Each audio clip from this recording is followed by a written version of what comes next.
people, and welcome back to part 30 of Berguzia, the city's Skylines build guide. For those that do not know, every 10 episodes of our Let's Plays in City Skylines, we do a city tour to kind of recap on what we've done over the last 10 episodes and kind of find out where we're heading in future directions.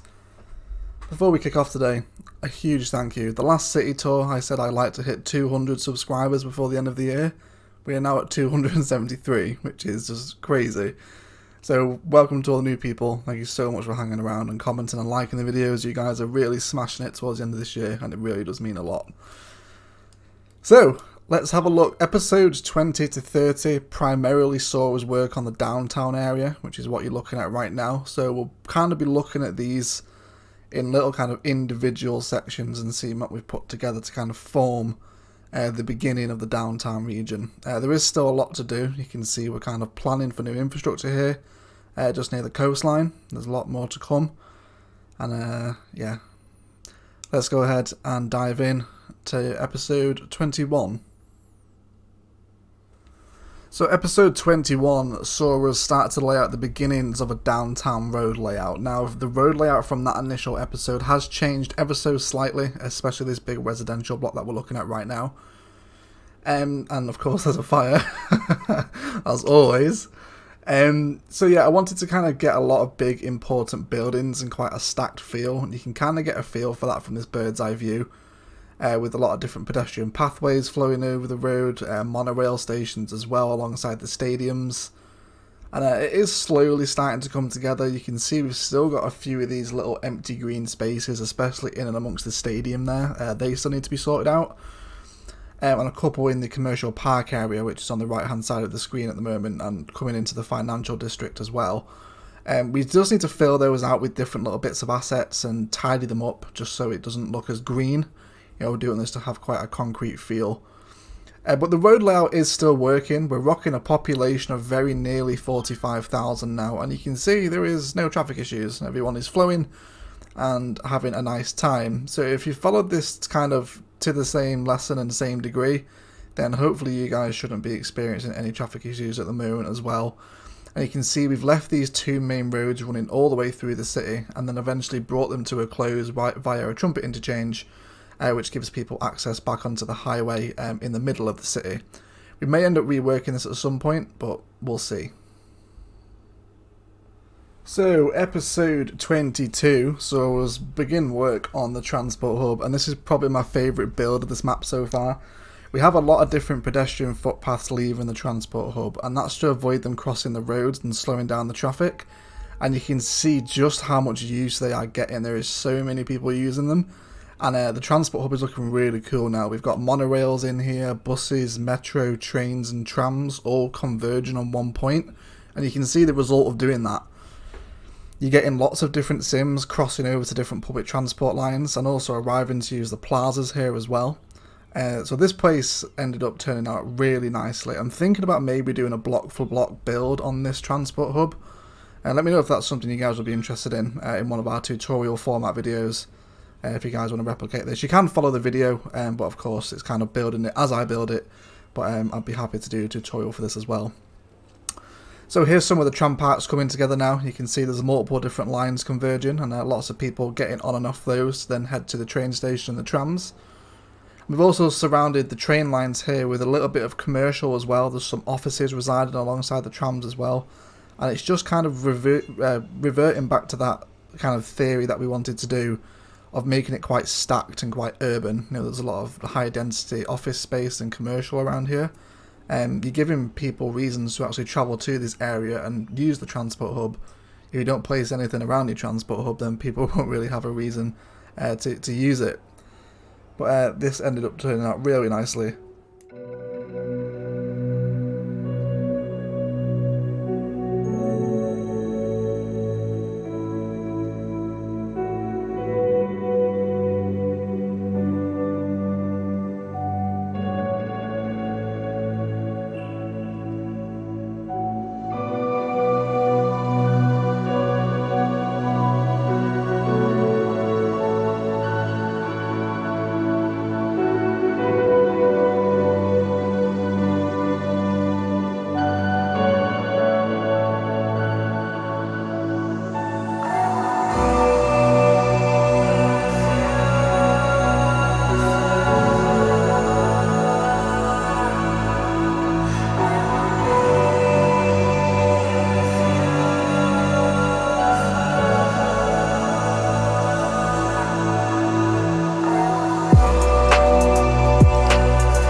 So after we finished on the transport hub, we started working on our entertainment centre, which is a combination of the track and field stadium, the American football stadium, the Vanilla Stadium, the Expo Centre and the Aquarium, which are a lot of kind of attractive tourist buildings, and they draw a hell of a lot of sims towards them, which is why it is near our transport hub, so people can get there easier without having to clog up the roads with cars. So you can imagine if all these sims were driving instead of walking and getting public transport, then this main avenue through the middle of the city here would be pretty busy, but it's coping well. We also incorporated a monorail system around the edge of the entertainment centre, which you can see here. Again, this is one of the systems that links back into the public transport hub. And you can see just in the distance here that there are a lot of people waiting to use the monorail. So it's definitely getting its use. We've also incorporated some high density commercial alongside it here. And you can see just off in the distance where we've still got to do some zoning and build something in there as well just to fill out those green spaces. Let's clip through the buildings really quickly. That's poor cinematic camera mod from me. Yeah, so we got some nice one-way systems flowing through this area as well, just to keep the traffic moving. Although in hindsight, these roads around the stadiums actually don't get much usage at all, which I suppose is a good thing. Means people are using the paths and the public transport, but still, you know, it would be nice to see them getting used a little bit.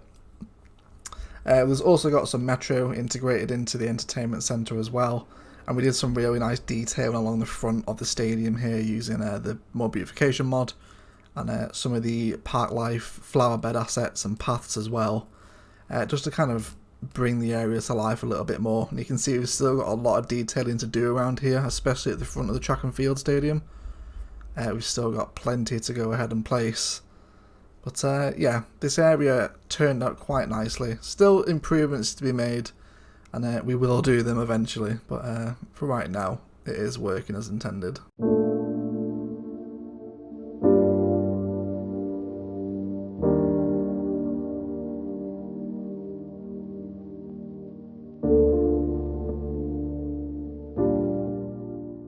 Episode 24 saw us take a break from the downtown area and start work on a nuclear complex. So I wanted to make a little bit more fuss out of where our power is generated from for the city, and we came up with this idea of using some of the unique buildings from the modder packs and some of the stuff from the Natural Disasters DLC. It was one of my subscribers' ideas to place the water tanks there in front of the station. I can't remember the name, I'll put it up on screen now. But thanks for the suggestion, it turned out really nicely, as you can see. We also placed some water pumps behind the power station in a canal to kind of give it the impression that these are either like cooling stations or the fact that they're dumping nuclear waste into a man-made canal that then flows out into the ocean. You know, use your imagination. There's also a little bit of office zoning in and around this kind of nuclear complex, and we use the oil industry fence as well, just to fence it all off to give it that kind of higher security feel, which turned out quite nicely. There's the nanotechnology complex in here as well, and a toll booth which kind of acts as a security gate was the feel I was going for, but it also helps make us a little bit of money as well. Episode 25 saw us begin work on a commercial park area, factoring in some trams and unique buildings such as the television station, the Modern Art Museum, the Museum of Technology and the shopping mall, to kind of create a bit of a commercial focus. Front entertainments area was kind of the vibe we were going for. This currently resides on the edge of the downtown, so it's a little bit kind of stuck out like a sore thumb at the moment. There's still a lot of detailing to do and a lot more zoning to place in this area to actually get it looking like we actually want it to look come the end. Bill and Ted came up with a great idea of placing in a little mini park alongside the Museum of Modern Art here, which turned out really nicely. We also integrated a little bit of commercial zoning into that as well amongst the actual park assets themselves, which turned out quite nicely. There's also a monorail station there as well. And then we created a little bit of kind of a tram turnaround park point here using one of the plazas. It's just a plaza with picnic benches or plaza with trees, one of the two. And just had our trams kind of turn around and stop here as well, which turned out quite nicely. I did some very minimal detailing with trees and paths, but this area could be a little bit more spiced up, I feel. I'll probably do that in an off-camera time-lapse at some point. But yeah, and it kind of looks nicely out into the financial district, which sits at the head of this park. Episode 26 saw us take on the behemoth that was the residential detailing. So when we first placed in the downtown roads, I wanted to get something in just so we could spike our population and hit a milestone, but it looked horrendous. And we went through and systematically detailed a little high street using a lot of different assets like police and fire stations, libraries, parks, schools, and kind of based it all around this main monorail road that flows down through the middle. And then there's lots of different kind of offcuts and little alleyways down into the residential areas. In hindsight, I don't know if this area ended up looking a little bit too dense. I don't know if that's maybe because it's kind of just on its own by itself at the minute. It stands out like a sore thumb. It transitions from low density to high density almost immediately, and it's a little bit hard on the eye. But either way, the monorail stations ended up getting a ton of use, and we've got some baseball parks and basketball courts down here as well outside the public library. They're looking really cool. And it does kind of feel like a downtown residential centre. Lots of people milling around, a bit of a community focus going on. And yeah, it didn't end up turning out looking too bad. And we'll take a look down one of the side streets here as well. So when we did all the zoning, we placed very strict 4x4 squares to make sure that we got very kind of big individual housing flats, which I think turned out for the best in the end, because having lots of different size shape ones would have been a little bit odd, but we've got some really nice high density stuff coming on here at the moment.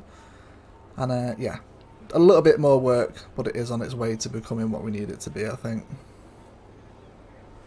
Episode 27 saw us work on a kind of financial world trade centre, which was based around these 4 plazas in the middle and 2 metro stations, which, as you can see now, when this building moves out of the way, there we go, we can just click through it, is getting quite a lot of use now, and this area is becoming a little bit of what I wanted it to actually be. Lots of IT specialised office space, very carefully zoned in, it isn't just spammed around. So you've got some nice paths between the buildings there as well. And we also wanted that, again, that high stacked feel, and we've got kind of a railway running between here and the transport hub, and this will eventually disappear off into the horizon when we unlock the tiles for it. We also got some nearby nightlife as well, which we'll show off in a moment as well. But you know, this place is kind of best experienced from the ground, gives you a nice sense of scale, and just how kind of dense this area is starting to look, which is exactly what we wanted to do. We incorporated a couple of unique buildings here as well, such as the transport tower, which is just in the distance there with the blue glass and the spire on top, and then the high interest tower, which is just coming into view on the right hand side of the screen here.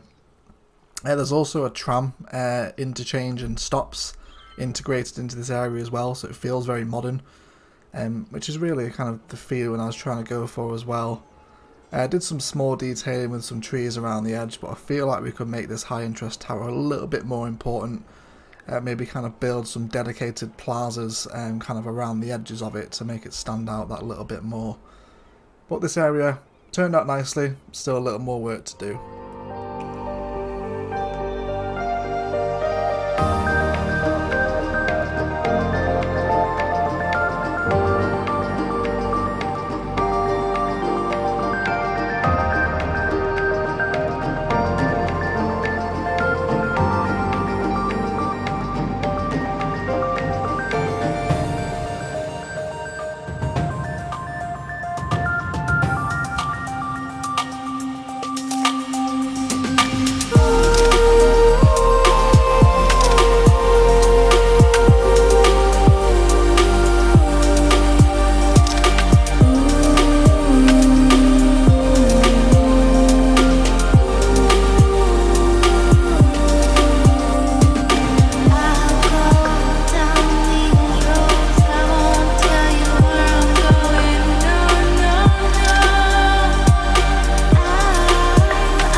Episode 28 saw us work on our Central Park, which is coming along rather nicely now. And we incorporated the actual vanilla Central Park asset itself, which is one of the unique buildings, and then used some of the park life stuff, expansions, to kind of build around it and continue that Central Park theme. We also incorporated a lake into here as well, which I thought was quite nice, and we've done some nice detail with trees around the edge of that as well. This is one of the more recent builds. This was only a couple of episodes ago, so it still needs a touch more work on it. Right here in the corner with the big redwood trees, we incorporated a unique building called the Lungs of the City, which is kind of a little mini nature reserve that's supposed to sit within the downtown. And similarly, again, we just kind of expanded that into a larger portion of the park using similar assets and rocks to make a little bit of like a wooded parkland where people can escape. It doesn't get too much use at the moment, but that's because we need to place some assets in there for people to actually go and visit, such as park cafes or info booths, etc. So that still needs to be done, but that looks quite nice, I think. And then we kind of expanded off a little roundabout here using lots of different repeating patterns with trees and bushes around a statue. And then made some like individual cafe parks, which are like little different shaped paths and different kind of themes. We covered all this in the last episode about how we went about building this, but you guys can go and check that out if you like. Also used a couple of the park life assets there, like trampoline parks and plazas, before we sweep around to the other side of the actual Central Park asset to come across our little lake, which has a nice little walking path around it. Again, we'll probably place some more assets in here just to get people using the path a little bit more, but just kind of as we zoom out here, you get a general kind of idea of how the Central Park works. It really functions as like a green gem that is kind of sat planted in and amongst a concrete jungle, which is kind of what you want your Central Park to look like within the city. And we'll probably do a couple of other smaller parks, but as for the main park of Begusia, this will certainly be the one.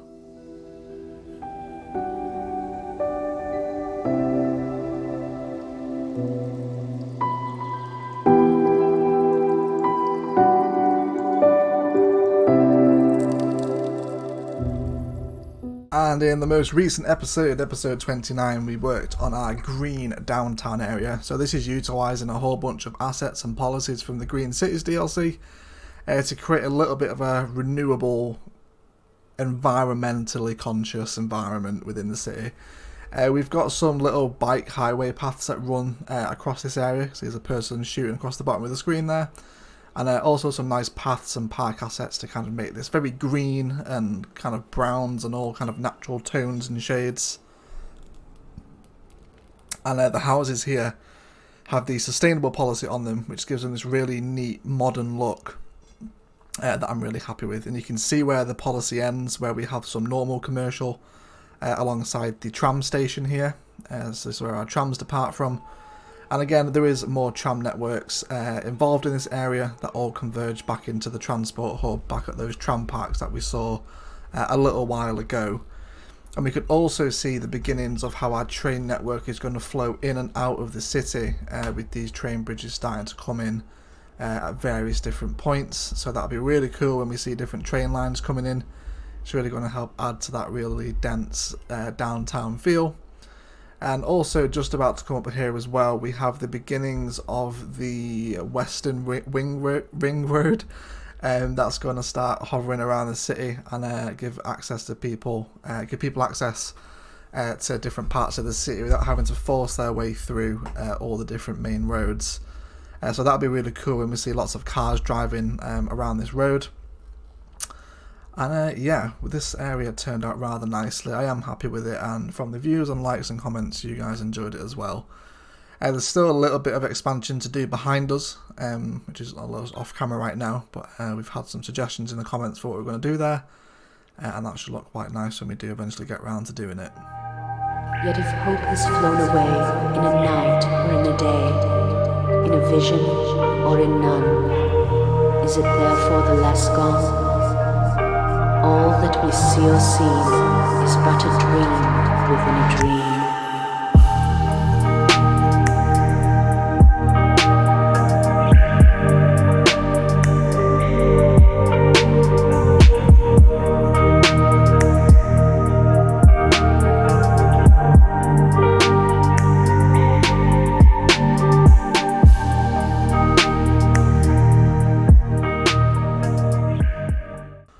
And coming up in part 31 of Because You're the City's Skylines Let's Play, we will be totally redesigning our port area.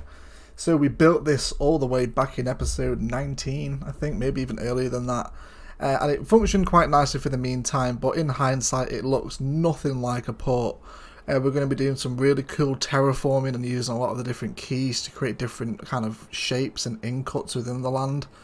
To actually make it look like a real heavy industrial port, because right now, let's be honest, it looks like crap, and we need to do something about that. We're also going to kind of rework the rail network around here as well to look a lot more industrial, and kind of plan for when we have our rail crossing the wide river that we've got to work with here as well. So there's going to be lots of things happening next episode. There's going to be a lot of work to do, and probably a lot of time-lapse stuff as well, because it's going to be pretty tedious for you guys to sit through all that terraforming and kind of trial and error to get the keys to fit in as we like them. But we can expect this area to look a lot more industrial, a lot like it does on the other side of the highway. As you can see, this is kind of a very industrial focused area with the power plants and forestry industry in the background. And we've got the nice view of the downtown over there as well. So, doesn't look bad at the minute, but a lot of work to be done here. So guys, that is going to do it for this episode. Thank you very much for watching. If you enjoyed, a like below is very much appreciated. Equally as much if you didn't enjoy it, please feel free to leave a dislike as well. Again, thank you so much for all the support and kind comments and likes and shares that you guys drop on the video. It really does make me smile, and it makes my day whenever I get a notification saying that someone has dropped a comment. I love seeing you guys getting involved and commenting on what you think should and shouldn't happen within the build guide. I also had a lot of nice comments telling people that they're learning stuff from it, which I guess is the sole purpose of this series. Off camera we have actually just hit the next milestone, which leaves us just one more milestone to go before we unlock every tile on the map, which is going to be really cool to kind of play with really vast distances and using kind of creating almost an entirely new city on the other side of the river, using different themes and ideas, totally different from what we've done on this side. And it'll be really cool to do. So still lots more to do here. Keep doing what you're doing with the likes. It really means a lot to me. I'll leave you with a nice pan along the highway now before we zoom out over the downtown. But I'll shut up and leave you alone. Have a great Christmas and a Happy New Year. And I'll speak to you all soon.